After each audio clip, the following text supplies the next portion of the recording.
Улсын хурлын тамгын газар хэвлэл мэдээлэл олон нийтэд харилцах хэлтсийн хууль сурталчлах албанаас бэлтгэн хүргэдэг. Парламент энэ 7 хоногт нэвтрүүлэг эхлэж байна. Нэвтрүүлгийн эхэнд үзэгч та бүхэнд улсын хурлын дарга Дэмбэрэлд өргөн барьсан хуулийн төслийн талаарх мэдээллийг хүргэе.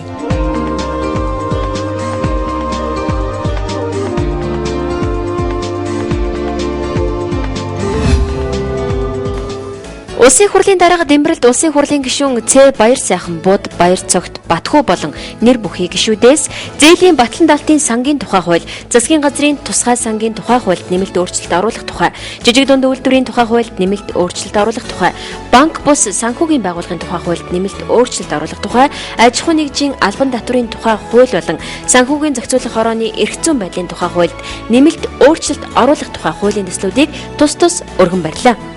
Бизнес эрхлэх гэж байгаа янз бүрийн бизнес эрхлэгчид аж ахуйн нэгжүүд маань банкнд зээл өссөн өргөл гаргадаг. За тэгээд хүссэн зээлийн хэмжээгээр нь эргүүлээд эрсдлийн асуудлыг тооцоод үзэхин зэрэг баталгаа хөрөнгө дутагддаг. Тэгээд дутагдсанаас шалтгаалаад нэг бол хүссэн хэмжээнийхээ бизнесийн зээлийг авч чаддаггүй, нэг бол огт бизнесийн зээл авч чадахгүй ийм хүндрэл бол учирдаг. Тийм учраас бас энэ хөгжингөө орнуудад хэрэглэж байгаа түгээмэл зүйл өөрөөр хэлбэл тэр хөрөнгийн дутагдж байгаа хэсэг дээр нь бол төрөөс баталгаа гаргая гэсэн энэ гол бол агуулга нь болж байгаа. Өөрөөр хэлбэл зээлийн хэрэгжүүлэх баталгааг төрөөс энэ сангаас олгож байгаа учраас бизнес эрхлэгчдэд илүү боломж олдно гэсэн үг юм. Ингэснээр бизнес эрхлэгчид банк санхүүгийн байгууллагад зээл авахар хандаад банк үнэхээр тэдний төслийг сайн байна гэж үзвэл батлан даалт гаргах байгууллагад хандах юм байна. Ингэснээр батлан даалт гаргах байгууллага нь хүссэн зээлийн 60 орчим хувьд нь батлан даалт гаргах эрх зүйн орчныг бүрдүүлэх зорилготой хууль юм байна. Ингэснээр зээл авч чаддаггүй аж ахуй нэгжүүд зээл авна, мөн ажлын байрыг нэмэгдүүлэх аж холбогдолтой хуулийн төсөл болсныг улсын хурлын гишүүд хэлж байсан.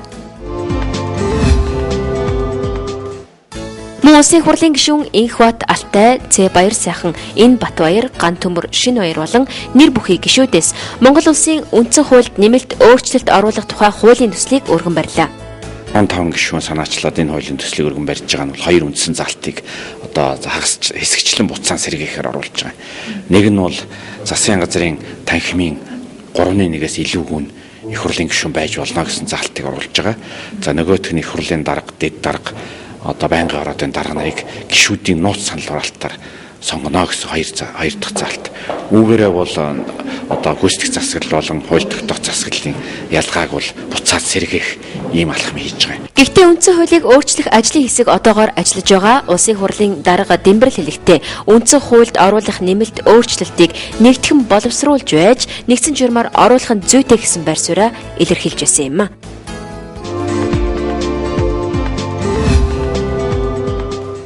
Улсын хурлын дарга Дэмбэрэл 6 дугаар сарын 9-өөс 6 дугаар сарын 11-ний өдрүүдэд Монголын уран зургийн галерейд гарч байгаа соён гэгэрлийн өдрүүд номын үзэсгэлэнгийн нээлтэнд оролцлоо. За би бол төгч биш, фото зурагч биш, археолог судлаачч биш. Би ямар төлөөлөгч үгүй зүгээр түүхээ сонирхож судлахыг хичээдэг, бас ойлгохыг хичээдэг монгол. Монголчууд бол олон зууны турш өөрийн ахуй, соёл, ёс заншил авчирсан. Тэр нь бол дэлхийд гаргаж тавиад байх юм бол хосгүй тийм гайхамшигтай чанаруудыг агуулсан ийм зүйл байна гэж би бол байнга ингэж боддог. Энэхүү номын үзэсгэлэнд улсын хурлын тамгын газрын ерөнхий нарийн бичгийн дарга Шарав Дорж, улсын хурлын гишүүн Шин Баяр, Инх Бат Алтай, Бат Эрдэнэ, Инх Төвшин болон Дондог нар оролцсон юм. Номын нээлтийн үеэр улсын хурлын дарга Дэмбэрэл хэлэхдээ соёл, ёс заншлыг авчирсан олон бүтээл Монгол нутгаас төрөн гарсан байдаг. Ардчилсан нийгмийн эхлэл, үзэл, баримтлалууд Монголын түүхийн баримт бичгүүдэд дурддагдсан байдгийг онцлон хэлж байсан. Нефт шатхууны хомсдлын асуудал 100% гаднаас хараад байдаг Монгол улсад жил бүр үүсдэг шатхууны хомсдол хизээ цэгцэрх вэ гэсэн асуудал эргэн бүрт байдаг үлээ. Иймээс улсын хурлын дарга Дэмбэрэл дарханд нефт боловсруулах үйлдвэр байгуулах асуудлаар Японы төлөөлөгчдийг хүлээн авч уулзлаа. Японы Дойо инженерийн болон Марубени гэх дэлхийд данстай корпорацийн төлөөлөгчид дарханд нефтийн үйлдвэр барих төсөл хэрэгжүүлж байгаа юм. Тэдний саналыг улсын хурлын дарга Дэмбэрэл дэмжиж байгаагаа уулзалтын үеэр илэрхийлсэн юм.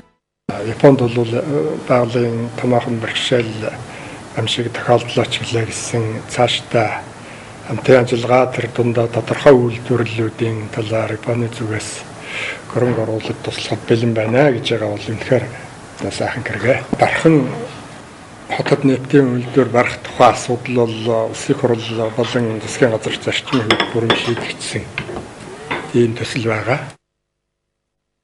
Дархан хотод барих нефт боловсруулах үйлдвэрийн ажил 2012-нд эхлэн үйлдвэр 2015 онд ашиглалтанд орно. Японы төслөөр бол Японы засгийн газрын санхүүжилтээр Дархан хотод нефт боловсруулах үйлдвэр байгуулагдах юм. Энэхүү ажил 2012 онд эхлэхээр төлөвлөгдсөн байна. Үйлдвэр ашиглалтанд орсноор монголчууд шатхууны хомсдолд орохгүй гэдгийг улсын хурлын төсвийн болон эдийн засгийн байнгын хорооны дарганаар хэлж байна. Ерөн зүгээр одоо өнөөдрийн үсэд байгаа нөхцөл байдал гэсэн Монголд нэг юм хэлээд байна шүү дээ. Та нар үйлдвэртэй болоо л гэдэг. Тэгэхээр бол энэ Японууд бол бас бага хугацаанд одоо намайг засагтраа хас гэж өссөн л дөө. Нэлээд судалгаа хийсэн. Тэгээ би хамгийн гол нь юунд итгэж байгаа гэхээр зүгээр ер нь Японы энэ төсөл бол одоо үнэхэр хүрээштэй хэрэгжиж нэгтгэв. Японууд маш олон судалдаг шүү дээ. Дэлхийн хэмжээний шилдэг технологитой ийм үйлдвэр бол болж чаднаа л гэж итгэлтэй байна. Тэгэхээр ер нь иргэдийн их бухимдлыг төрүүлдэг одоо бензин шатхууны хомсдол одоо 100% хараат одоо манайх гаднаас импортлоо авч байгаа тийм ээ. Тэгэхээр ер нь одоо энэ үйлдвэр баригдсанаар энэ хомсдол үүсэхгүй одоо болно гэж одоо иргэд ойлгож байна. Одоо энэ үйлдвэрийг бариад бид нэр одоо ижүүргнээр нь ашиглалтанд оруулах чадах юм бол Монгол улс бол энэ нефтийн бүтээгдэхүүний хомсдол гэдэг юм бол үндсэндээ байхгүй болно. Одоо Монгол улсын нефтийн бүтээгдэхүүний хэрэглээ жилээс жилд өсөж байна. 100% гадаадаас одоо худалдаж авж байгаа. Бид нар үндсэндээ Эрдэнэ хотын зэсийн орлоготой тэнцэх хэмжээний мөнгөөр нефт бүтээгдэхүүнээ гаднаас авч байгаа. Энэ бол эдийн засгийн маш их том маш бүгдэлтэй төслөө гэж бодож байгаа. Энэ 7 хоногт улсын хурлын хууль зүйн байнгын хороо, эдийн засгийн байнгын хороо, төсвийн байнгын хороо, нийгмийн бодлого, боловсрал, соёл шинжлэх ухааны байнгын хороо болон аюулгүй байдал, гадаад бодлогын байнгын хороод 2010 оны төсвийн гүйцэтгэл батлах тухай улсын хурлын тогтоолын төсөл засгийн газрын 2010 оны жилийн эцсийн санхүүгийн тайлан авч хэлэлцсэн юм. Мөн төрийн байгуулалтын байнгын хороо, сонгуулийн тухай хуулийн шинжилсэн найруулгын анхны хэлэлцүүлгийг үргэлжлүүлэн явууллаа. Энэ удаад ажлын хэсгээс бэлтгэсэн 30 гаруй саналын томьёоллоор санал хураасан. Шинэ хуулийн төслөөр бол иргэний шинжилсэн бүртгэлд үндэслэн сонгогчдын нэрсийн жагсаалтыг гаргах юм байна. Тэгвэл улсын бүртгэл шинжилсэн бүртгэл явагдаад хүн бол ер нь давхардаж санал өгөх эсвэл өөр газараас санал өгөх тийм боломж үндсэндээ барихгүй болж байгаа. Бүхэлдээ бол энэ нэрсийн жагсаалт үйлдэхийг бол бид нар хуучин бол хэсгийн хороо, тойргийн хороо нэрсийн жагсаалтаа гаргаад тэгээд тэр нэрсийн жагсаалтанд хизээч хамаагүй өөрчлөгдөж явж исэн бол тойргийн хороо эсгээр хороо шийдвэр өөрчлөж исэн бол одоо энэ бүлгийн бүхэлдээ өөрчлөлт нь юу юм бэ гэхлээр зүйлээ өөрчлөлт нь юу юм бэ гэхлээр энэ нэрсийн жагсаалтыг ерөөсөө бүхэлдээ иргэний бүртгэл мэдээллийн асуудал хариуцсан төрийн захиргааны төв байгууллага болон салбарууд нь гаргаж байгаа байхгүй. Иргэн бас өөрөө тодорхой хариуцлага үүрэгтэй байх ёстой. Одоо энэ олон хоногийн өмнө тавьсан жагсаалтууд дээр миний нэр байрын үгүй гэдгийг очиж үздэг, шалгадаг ямар нэг байдлаар тэгээ хэрв байхгүй буруу дутуу үрдэгдсэн тийм байвал тэр гамдлаа өөрснөө гаргаж миний нэр байхгүй байна эсвэл буруу бичсэн байна гэж юмнуудаа гаргах ийм аль талын хариуцлагыг тодорхой үднээс энэ дээр бол хэсгийнхэн хойноос нь гүйж өсдөг биш иргэн өөрөө тэрийг үздэг нэгтэлдэг тэгээд гомдлоо гаргадаг ийм зарчим руу бас шилжиж байгаа шуучнаасаараа ялгаатай. Иргэн засаг захиргааны нэгжээс засаг захиргааны өөр нэгжийн шилжин суурьш хөдөлгөөнийг сонгуульд тоглон зарласан өдрөөс эхлэн санал хураалт дуустал улсын хэмжээгээр төв зогсоо. Бид бол сарын хугацаанд шилжүүлэг хийхийг хориглоё. Шилжүүлэг хийхийг хориглоё гэсэн. Тэгээ ингээд амьдрал баян юм. За гэтэл бол одоо энэ дээр ямар болгоомжил байдгүйгээр нөгөө нэг хэсгээс нөгөө руу баахан хүн шилжүүлдэг барьдаг гэдэг юмнаас л болж л энэ асуудал орсон. А гэхдээ арай одоо хүний их талаас арай хэтрүүлчээг байгаа да гэдэг нэг юм болгоомжил байгаа. Иргэний эрхэн тэр зөрчигдөж гин гэж үзвэл энэ дээрээ санал гаргаад засчмын зөвлөлтөд санал гаргаж байгаа энэ дээр хураалгач болно шүү дээ. Аль болохоор бид нар нөгөө олноор нь шилжүүлдэг, өөр газар очиж бүртгүүлдэг, зөөдөг энэ юмнуудыг гаргахгүй байх үднээс шилжилт хөдөлгөөний талын юм дээр нэлээд ярьж байгаа юм одоо хатуу талдаа хэмдэ хуучинтай харьцуулахад ийм залтууд оруулсан юм аа. Сонгуулийн тухай хуулийг энэ 7 дугаар сарын 1-ээс өмнө батлахаар гишүүд болон ажлын хэсэг ажиллаж байна. Гишүүдийн хувьд нам харгалзахгүйгээр холимог систем гэдгийг дэмжсэн барь суурьтай байна. Хуулийг өөрчилж болно, хуучнаар ч явуулж болно. Бодлон гаргахгүй хуулийг одоо гуйл болгодгүй байх асуудал их чухал байна. Энийг холимог систем гэдгээр хэрвээ явуулах юм бол ард түмний одоо сонгох тэм төлөөлөл төр 52 гэдэг юм уу 50 гэсэнд би бол тийм байр суурьтай байна. Өнөөдөр дан тэр том цусан тойрог тэр систем рүү одоо шилж ийнэхэд бас хүндрэл бэрхшээл нэлээд байх шиг байна. Одоо холимог маягийн тогтолцоогоо. Тэг миний зүгээр шууд өөрөө ойлгож байгаагаар бол яг хөө янз бүрээр л хувиудыг одоо ярьж байна. 50-26 л гэн 26-50 л гэн явж бол одоо 38 гэдэг энэ одоо тийм дундаж хуулбар руу ороход одоо нэг их тийм хохироод байх зүйл байхгүй болоо да гэж бодож байгаа. Мөн эргэн засаг захиргааны нэг нэгжээс өөр нэгжид шилжин суурьчих хөдөлгөөнийг сонгуул тавлан зарласан өдрөөс эхлэн саналд хураалт дуустал улсын хэмжээнд төр зогсоохоор заасан байна. Сонгуулийн тухай хуулийн төслийн анхны хэлэлцүүлэг эх 7 хоногт ч гэсэн үргэлжилнэ.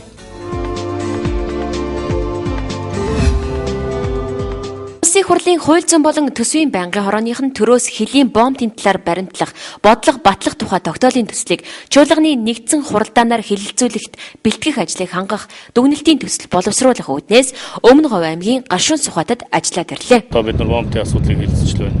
Ерөн зүгээр газар дээр нь ирээд үзэхэд бол сонсч байсан, дуулж байсан тулгымцсан асуудал бол бодиттой харагдаж байна л да. Энэ тээврийн хөдөлгөөн, зорчигчдын хөдөлгөөнийг зохицуулах. За энэ бомбын удирдлага, бомбтой ажиллаж байгаа байгууллагуудын ажлын уялдааг зохицуулах, зөв голдролд нь оруулах. За засгийн газар улсын хурлаас шаардлагатай хөрөнгө мөний асуудлыг яаралтай шийдвэрлэх гэх мэтлэн асуудлууд их байна. Манай талаас бол энэ хил бомбын талаар баримталж байгаа бодлого үнэхээр одоо туйлын бүрхэг байна. Тэгэхээр энэ дээр л одоо бид нар тодорхой арга хэмжээ авч энэ хил бомбынхаа ажлыг одоо нэг жоохон сайжруулах, хил бомбоор ажиллаж байгаа энэ төрийн байгууллагын ажилтнуудынхаа нийгмийн асуудал, ажиллах нөхцөл боломжийг дээшлүүлэх чиглэлд одоо ер нь тодорхой арга хэмжээ авч хөрөнгө санхүү гаргаж ажиллах хэрэгтэй юм байна гэсэн ойлголттой явж байна да. Төрийн албан агчдынхаа ажилтдаг, амьдардаг байр суурь шалгадаг энэ болгоныг бол улсын төсвөөр барих хэрэгтэй. Ийм нэг ялгаа заагтал юмыг олж харж байгаа. Хоёрдугаарт бомбын захиргаа гэж нэг байгууллага байгуулахгүй бол 4 тийшээ 5 тийшээгээ хардсан бүгд босоо удирдлагатай дарга нар бол ажил явахгүй байдал замын үйл дээр харагдсан энэ ч тийм байгаа. Тэгэхээр бид бомбын захиргаа гэдэг нэг байгууллагатай тэр нь даргын зөвлөлттэй байдаг, ажил төрлөө уялдуулж идэг тийм хэвтэй удирдлагатай байгууллага байгуулахаар бас бомбын бодлогод өөрчлөлт оруулж байгаа. Ажлын хэсгийн бүрэлдэхүүнд дээрх гишүүдээс гадна улсын хурлын гишүүн Д. Ганхуйг мөнх очир ЖК гишүүд багтсан байсан. Монгол улсын хууль төр засгийн бус шийдвэрийг зөвхөн төрийн мэдээлэл нэмэгдэлд албан ёсоор хэвлэл нийтэлдэг.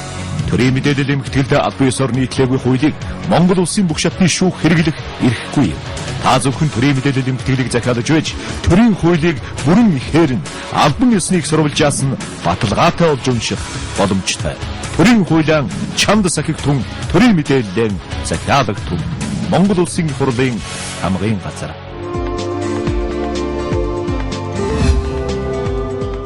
Улсын хурлын чуулганы танхим энд Монгол улсын хуулиуд батлагдсан гарч байдаг. Иймээс чуулганы танхимд гишүүдийн нээлттэй мэтгэлцэн байнга өрнөж байдаг. Энэ 7 хоногийн улсын хурлын нэгдсэн чуулганаар улсын тэмдэгтийн хураамжийн тухай хуулийг хэлэлцэн батллаа. Монгол улсынхаа иргэдэд үнэхээр дургүй иргэний үйлчлэгээ үзүүлнэ гэдэг юм байна уу? Тэгээ иргэний паспортын асуудал, иргэний үнэлгэний асуудал ер нь бол энэтэй холбоотой зүйлүүдийг ингээд аваад үзэх юм бол хасчаад нэг төсвийн орлогод мэддэг юм байхгүй ш. Зарчмын саналаа хэлэх юм бол ер нь иргэд төрийн үйлчилгээг авахдаа бол бас тодорхой хэмжээний төлбөртэй ямар нэгэн үйлчилгээг авч явах хэрэгтэй гэсэн ийм байр суурин дээрээс бол энэ бол иргэдийн ачаалалд нэг айхтар их дарамт болохооргүй тийм бага хэмжээний одоо хураамж төлөвлөрөл байгаа гэж ингэж үзэж байгаа. Таны хэлсэн иргэний бүртгэлтэй холбоотой бүх хураамжийг бол энэ хуулиас хассан байна. Иргэний бүртгэлтэйг нь холбоотой нэгдүгээрт, хоёрдугаарт нь 1000 төгрөгөөс доош бүх хураамжийг хүчингү болгох шин. Иргэдэд үйлчлэгийн асуудлуудыг бүгдээр ингэ чөлөөлж өгсөн байгаа. Хоёрдугаарт бас нэг юм хэлэх чаа. Одоо тэрэн дотор гэхэд л бол ерөөсөө одоо хүүхдэд гэрчилгээ энэ төр олгодог шүү дээ. Төрсний гэрчилгээ олгодог энэ төр энэ бүх зүйлүүд ерөөсөө чөлөөлөгдөд үндсэндээ бол татваргүй болгож өгсөн байгаа. Химийн хортой болон аюултай бодис импортлог, экспортлог, хил дамжуулан тээвэрлэх, ашиглах, худалдах, холбогдсон энэ зөвшөөрөл олгоход 75 сая төгрөгийн одоо хураамж авна гэсэн заалт байсан л да. Энэ сав баглаа бодол энэ одоо үйлдвэрлэл эрхэлдэг жижиг дунд үйлдвэрлэгчид бол их дарамт болсон. Тэгээ энэ асуудлыг одоо энэ хуулийнхаа хүрээнд зэгцэлж шийдэж чадж байна уу? Хуучин 75 сая байсан энэ одоо 10 сая төгрөг болгож оруулж ижээ. Энэ ямар юмнууд байна гэхээр Монгол улс Сенат наадрын энэ дөрвөн бодисуудыг л ерөөсөө яг энэтэй холбоотуулаад зөвшөөрлийн авдгаар 10 сая төгрөг болгож буулгаад оруулж иж байгаа. А бусад бүх юмнууд жишээлбэл одоо зөвхөн одоо сонин хэвлэхэд бол ордог хорморон төрөөс бүгдээр хуучнараа үлдэж байгаа. Өөрөөр хэлбэл яамнаас оруулж ирсэн хамгийн бага үнээр нөгөө нэг 20 мянган 30 мянган төгрөгийн энэ төр ийм зөвшөөрлүүдээр ингээд явагдаж байгаа гэдэг би нэгдүгээр хэлэх гэсэн. Зөвхөн тэр хүнсний сав баглаа үйлдвэрлэдэг үйлдвэрүүд биш. Ерөөсөө хэвлэх үйлдвэрүүд, ном, сонин, сэтгүүл хэвлэдэг бүх хэвлэх үйлдвэрүүдээс нөгөө химийн хортуудс химийн бодисуудын онгоцны бодол дээр шинэ хууль гарсан 75 сая төгрөг аваад өгөхгүй байлгаад байсан. Тэгэхээр энийг цаашд нь энэ гайл хууль хяналтын байгууллагууд энэ бол хэвлэх үйлдвэрийн материал, хэвлэх үйлдвэрт хэрэглэдэг материалуудтай холбогдлого зүйл шүү гэдгийг нь хэлж байхгүй бол тийм хүн суртал гараад байгаа шүү. Хэвлэлийн үйлдвэрт хэрэглэдэг химийн бодисууд бол хүний биед хоргоо бодисууд. Мэдээж тэр хортой бортой юмнууд нь бол тусдаа код мод юмнууд нь өөр байх хэвээр. Тэгэхээр энэ тэр зөв ангилтаа оруулж явахгүй бол өнөөдөр сонин гарахгүй, ном гарахгүй, сэтгүүл гарахгүй, арайхч хөл дээр босч байгаа салбарыг дандаа юмыг гадагш нь хэвлэдэг тийм юм руу жихэд байх тал руу тэр хуулийн буруу ойлголтоос болоод бий болчих вэ гэдэг үүднээс энийг бүр зориулж тодруулж хэлсэн юм аа. Энэхүү улсын тэмдэгтийн хураамжийн тухай хууль нэмэлт өөрчлөлт орсноор хуучин хуулиар 105 бараа үйлчлэгэнд тэмдэгтийн хураамж ноогдуулж байсан бол одоо 597 болж өөрчлөгдсөн байна. Гэхдээ аж ахуй нэгжид ноогдуулах тэмдэгтийн хураамжийн хувь хэмжээ харьцангуй багассан болохыг улсын хурлын гишүүд хэлж байсан. Тухайлбал архины зөвшөөрлийг 10 сая байсныг 1 сая болгож, спиртийн агуулмж багтаа шар ариг дарсны зөвшөөрөл 300 мянга байсныг 100 мянга болгож өөрчилсөн байна. Энэхүү хуулийн төсөл гишүүдийн 67.3% саналаар батлагдсан юм. Энэ 7 хоногт Америк нэгдсэн улсын Конгрессийн гишүүд Монгол улсад албан ёсны айлчлал хийж байна. Энэ айлчлалын хүрээнд Америк нэгдсэн улсын Конгрессийн төлөөлөгчдийн танхимын гишүүн Дэвид Драйер, Дэвид Прайс болон хадагтай Сьюзен Дэвис, Брэд Миллер нар манай улсад хүрэлцэн ирлээ. Америк нэгдсэн улсын Конгрессийн төлөөлөгчдийн танхимын гишүүд энэхүү айлчлалын хүрээнд улсын хурлын гишүүд болон улсын хурлын тамгын газар судалгааны төвийн ажилтнуудтай уулзлаа. Америк нэгдсэн улсын Конгрессийн зүгээс улсын хурлын үйл ажиллагаа ардчилсан системийн дагуу явагдаж байгааг үнэлээд мөн улсын хурлын тамгын газрын судалгааны төв жилээс жилд хүрээгээ тэлж судалгааны цар хүрээ өргөжөж байгааг онцлон хэлэн хамтын ажиллагаагаа өргөжүүлэх хүсэлтэй байгаагаа хэлж байсан юм. Америк нэгдсэн улсын Конгрессийн судалгааны алба бол парламентын судалгааны албаны одоо хамгийн тийм сонгодог ийм хэлбэр байгаа. Тэгэхээр нэгэндээ одоо ардчилсан парламентыг бид нэр төлөвшүүлж байгаа, мэрэгшүүлж байгаа бол энэ судалгаа мэдээллийн үйлчлэгээ бол зайлшгүй чухал юм аа. Тэгээ энэ ажлын арга барил зохион байгуулалт энэ нас биднэрт бас суралцах юм айгүйх байгаа. Тэгээд энэ удаагийн айлчлалаар эрэхтэй манай судалгааны төв 2 жил гарan үйл ажиллагаа явуулахдаа чухам ямар төвшөнд хүрж вэ гэдэг дээр бас тодорхой мэдээлэл сонсож хоёр талаас харилцан ярилцсан. Тэгэхээр манай судалгааны төвийн үйл ажиллагаанд бол бас ахис твшил гарсан байна гэдгийг манай улсын хурлын гишүүдийн зүгээс ч хэлсэн. Бид ажиллаа танилцуулсан Конгрессийн гишүүдийн зүгээс ч гэсэн тодорхой хэмжээнд бас үнэлэлт өгсөн.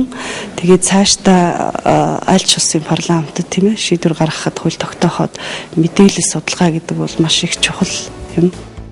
Энэхүү уулзалтын дараа Конгрессийн төлөөлөгчдийн танхимын гишүүд улсын хурлын дарга Дэмбэрэлтэй уулзалт хийлээ. Улсын хурлын дарга Дэмбэрэл Америк нэгдсэн улсын хууль тогтоох дээд байгууллагын нэр нөлөө бүхий төлөөлөгчдийг Монголд ирсэнд талархлаа илэрхийлэхийн зэрэгцээ улс орны нийгэм эдийн засаг болон улс төр улсын хурлын үйл ажиллагааны талаар мэдээлэл өгсөн юм. Америк нэгдсэн улс болон Монгол улсуудын хамтын ажиллагаа тэр дундаа Конгрессийн танхим болон Монголын парламентын хоорондын ажиллагаа жилээс жилд өргөжин тэлж байгааг улсын хурлын дарга Дэмбэрэл онцлон хэлж байсан.